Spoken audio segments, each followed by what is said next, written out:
कई बार लोग इसका अर्थ यूँ भी करते हैं, वो क्योंकि समझते नहीं है ना, तो आम जन साधारण बोलते मोक्ष मतलब हमारा दोबारा जन्म ही ना हो, भगवान की इस दुनिया में हम पैदा ही ना हो। ये अर्थ नहीं है।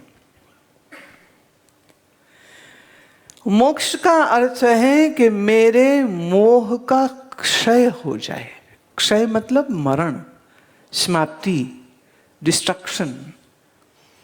Let all my attachments be destroyed. Let all my bondages be destroyed. This is the real meaning of moksha. अगर संसार बुरा होता तो इसमें ज्ञानी, योगी, पीर, महात्मा, ऋषि क्या बार बार बार बार जन्म लेते? योग वशिष्ठ में श्री राम को वशिष्ठ जी कहते हैं कि राम, ऐसे पहले भी कई बार तुम राम बने हो और मैं वशिष्ठ बना हूं। मैं हर बार तुम्हारा गुरु हुआ हूं और हर बार तू मेरा शिष्य हुआ है। राम जी ने फिर एक प्रश्न उठाया, जो हर बार हम जन्म होता है, हम राम बनते हैं और आप मेरे गुरु बनते हैं, तो ऐसा क्यों हो रहा है? तो वशिष्ठ जी कहते हैं, चित्त रूपी चितेरे का चित्रित चित्र है ये संसार। It's beautiful word, I love this statement. चित्त रूपी चितेरे, चितेरे माने चित्रकार, चित्त रूपी चितेरे का चित्रा हुआ, चित्रा माने बनाया हुआ, पेंट किया हुआ चित्र है। चित्र माने पिक्चर है। वशिष्ठ, ये तेरे चित्त से निकला संसार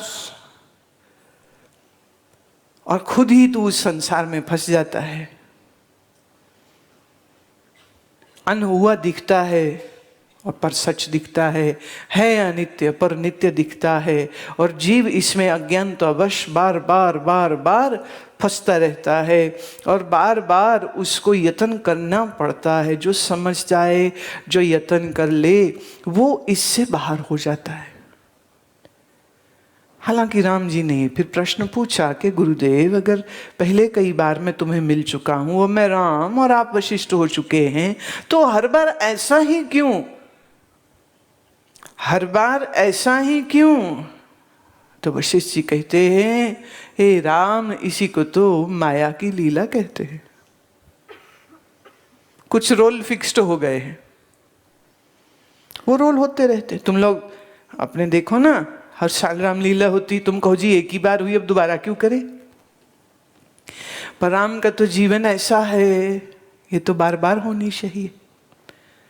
वो बात अलग है कि जो तुलसीकृत रामायण है वो ज्यादा सामाजिक है, उनके पौरुषता, उनकी वीरता की गाथाओं को ज्यादा कहती है, और ये देखना एक आम जन साधारण के लिए बड़ा आनंद का ये कार्य होता है।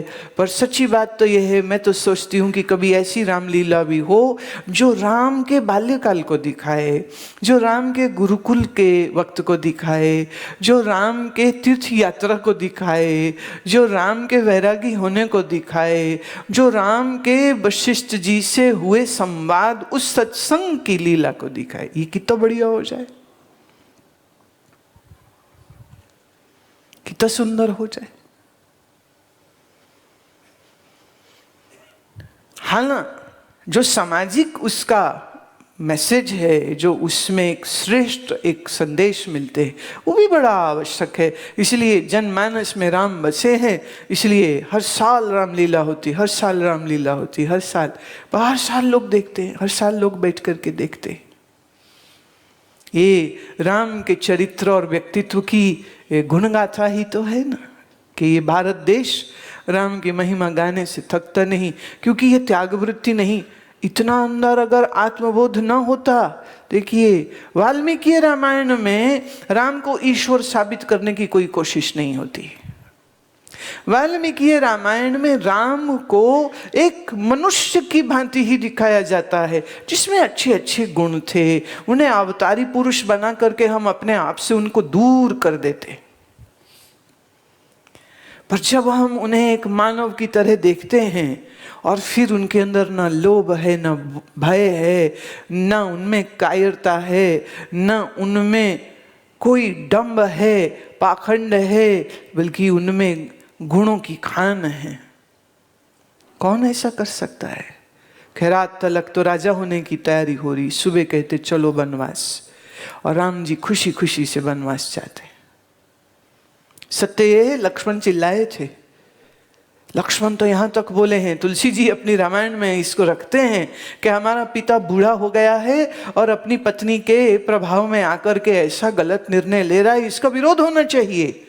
हे राम, तुम खड़े हो जाओ धनुष लेके, मैं लक्ष्मण तुम्हारे संग खड़ा हूं। राम जी ने फिर समझाया, लक्ष्मण थामो, मन के इस वेग को थामो, चलो थोड़ी कुछ तुम्हें बातें याद कराऊं। गुरुकुल याद है? जी भैया। क्या याद है बताओ भाई? वो तो बड़ा अद्भुत समय था।